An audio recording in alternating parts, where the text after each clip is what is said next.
Morning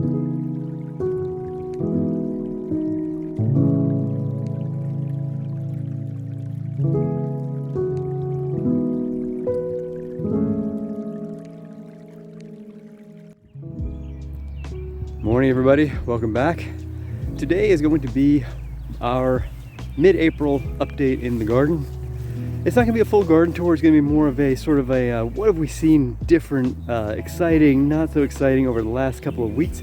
Last garden tour was March 26th, and I think on April 7th I did sort of an impromptu update in the garden as well. But the regular schedule is going to be end of month full tours and mid-month updates of notables and quotables. Maybe even between those there'll be updates, but that's not regular. That's going to be more of a, if I see something really cool or a handful of things that are worth noting, I'll bring them out. So today we're going to go over some highlights and lowlights that I've noted that have kind of occurred over the last couple of weeks. And we're going to start in my newly established orchard.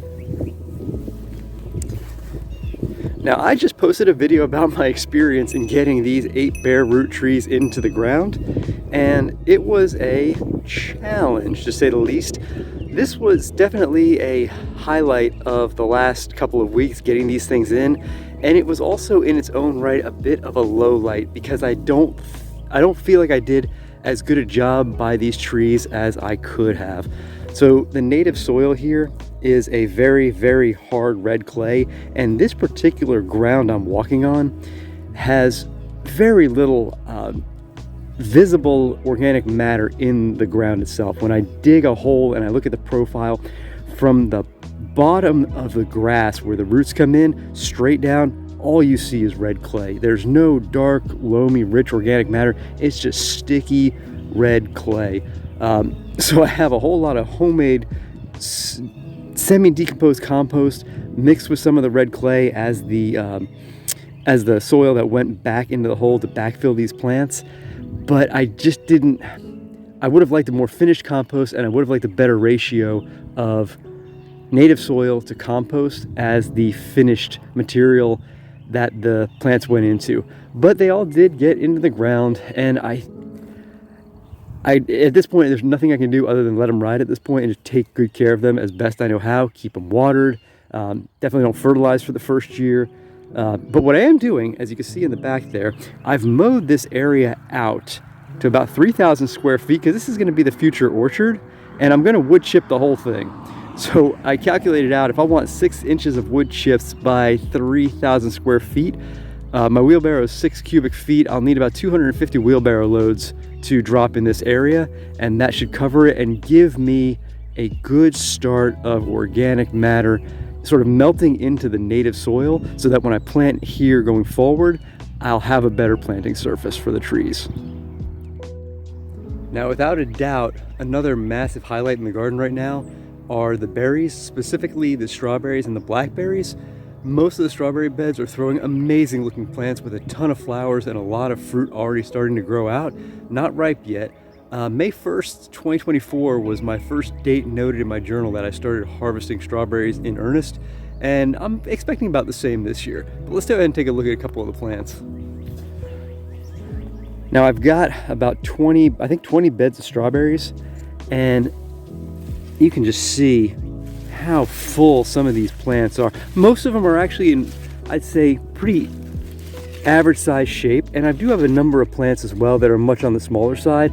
Some beds just didn't perform as well as others, but ultimately we're going to have more than enough strawberries to put away in the freezer and eat a bunch fresh during the season. And the blackberries are looking terrific as well, but specifically this Primark Freedom is just looking incredible. I mean, I can't even imagine how many pounds of berries I'm gonna get off this one plant. Gotta get this one propagated, in a whole lot more of these going in the garden. I do have a few of them, and I definitely want to have a few more of this size going forward. Now, to go with those berry highlights is definitely a berry low light, and that's going to be my raspberry.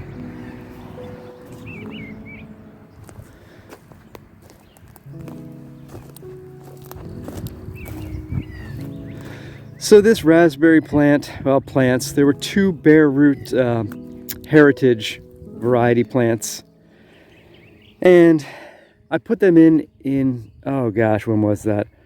Probably February of 2022. And over the past, now it's been 3 calendar years, I haven't got a fruit or flower yet.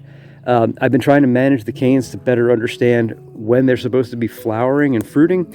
This variety was supposed to be primocane fruiting, which means the cane that it throws in the early spring, it should fruit on in September, give or take. Now, these canes here were all last year's early spring growth. They grew up, they leafed out, they looked great, they went dormant. Now I think they're dead. I never got anything off of them last year, and I was going to give them till July of this year to see if they would leaf out. Maybe they were truly floricane fruiting variety, and maybe they were mislabeled. But in the end, I just don't think I don't think they're doing anything. So at this point, this is way too much square footage for me to give to a plant that's not going to produce. So I think within the next couple of weeks, I'm just going to go ahead and break all of this down and start fresh for raspberries. I might just leave this ground. I'll probably wood chip over this entire area after I pull them out and leave it to stand until next spring when I get some more raspberries and refill in the area. Another really positive note is I have 4 beds worth of plants.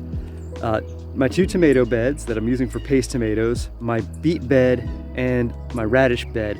I had 5 trays between those beds, and the plants all in the trays weren't looking very healthy. So I kind of panic planted them to get them in contact with the native soil. They were leggy, they weren't looking healthy.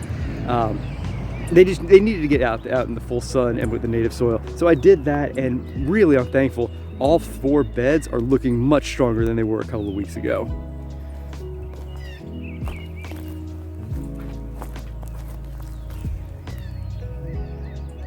So this bed here is the beet bed, probably about 4 foot wide by about 20 foot long, and I've got 6 rows of beets, and they were all looking really unhappy when I first put them in, but for the most part I have very few gaps. They're putting on growth that's noticeable every few days, so I can't be unhappy with that. And these radishes, they germinated very quickly, as radishes do. I had to leave town for a couple of days. I left them undercover in a little bit of water so they didn't dry out, because I couldn't leave them outside in the sun because they were in black plastic. They would have dried out super quick. So being undercover, they got really leggy, and I had to transplant all of these out without any true leaves. They just had their cotyledons. But you can see there's a load of new growth on these, and they are going to perform absolutely beautifully. It's the same variety. It's early scarlet globe as this front part of the bed, but this is all the seed I had remainder from last year, so that was all new seed. And I wanted to get a really big stand of radish going because I want to get my fermenting game back up and running, because I'm running out of vegetables to ferment from the winter. In fact, I am out of vegetables now, so I need to get these going so I can get a couple of good quarts going. But you can see from my early ones, we've got a pretty good sized little globe radish there. Now, I'm not going to harvest this first round until the second round's going. They're not going to bolt by the time the next round's going, but I want to let them size up as much as possible. And a lot of edible greens in there as well. And like I said, the tomatoes, this is a determinate variety of San Marzano. They are looking much healthier. Still very small plants, but they are going to ride just fine in these beds. I've planted them out at this size in the prior years. As long as they don't get hit by a frost or a freeze, they're going to survive, they're going to thrive, and they're going to produce a couple 100 pounds of tomatoes for us. And they were looking really unhealthy when I put them in the bed, so I had to get them in contact with native soil, watered them in. They've been here in the full sun. Had to cover them for a couple of, for one freeze and a light frost. They survived just fine through both of them. We may have another frost tonight that I've got to cover them up for, but I think we're in really good shape with these. Plus, I have another tray of 48 more that I can put out at some point for either fresh eating, or if this isn't enough to fill up our freezer, they can join the party for that. And now a bit of a low light. This has been a pretty rough 4 months when it comes to weather here. It was a really cold winter for a long time. Spring broke, then it got cold again. It's been, the ups and downs have been pretty ridiculous. We'll have a 32-degree night where 60 hours prior to that we had an 85-degree day.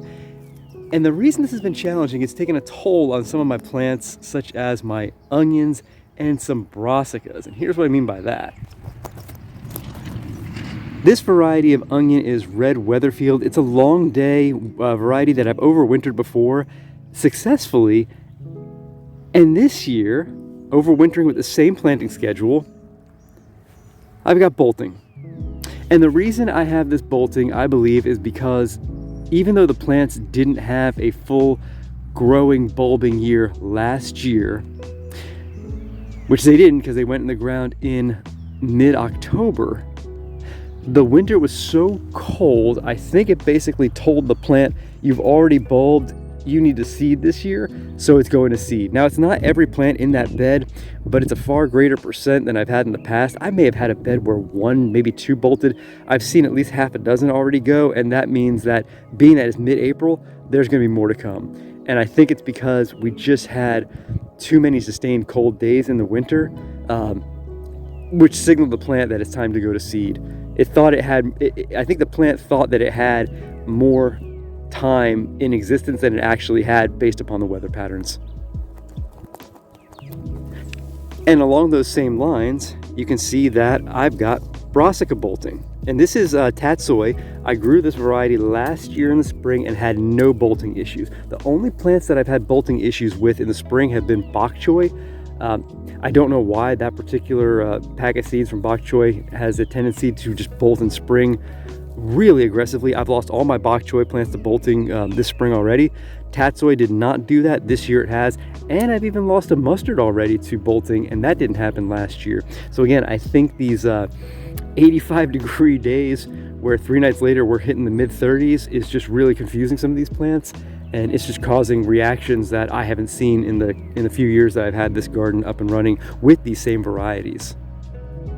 One more big notable positive that I've been really thrilled about is the quality of my carrot bed. There's a few gaps in it here and there, but I've gone through all 3 rows for the most part thinning, and I'm really pleased with the overall germination and growth that we've had so far.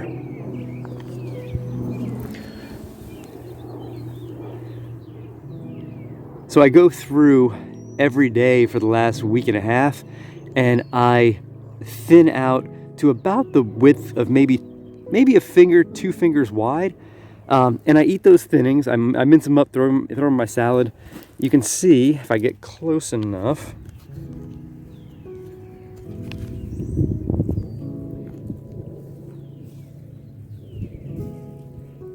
That spacing, that's not bad. It's a little tight here and there, but I'm going to go through these beds again over the next couple of weeks and just keep thinning them as they're growing. And as I thin, I can eat what comes out of the ground at that point.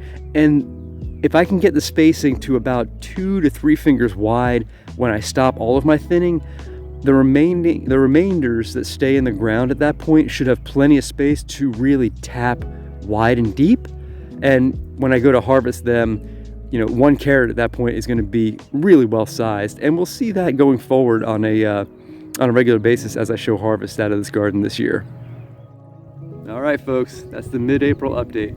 Hope you enjoyed taking a little quick tour around the garden. It's been a fun season so far. The weather's been extremely challenging to get a rhythm with, but now that it's starting to settle, we're going to see a whole lot of growth really fast, and I'm going to take you along for the entire ride, and I hope you enjoy it. So in the meantime, thanks for watching. I'll see you in the next one.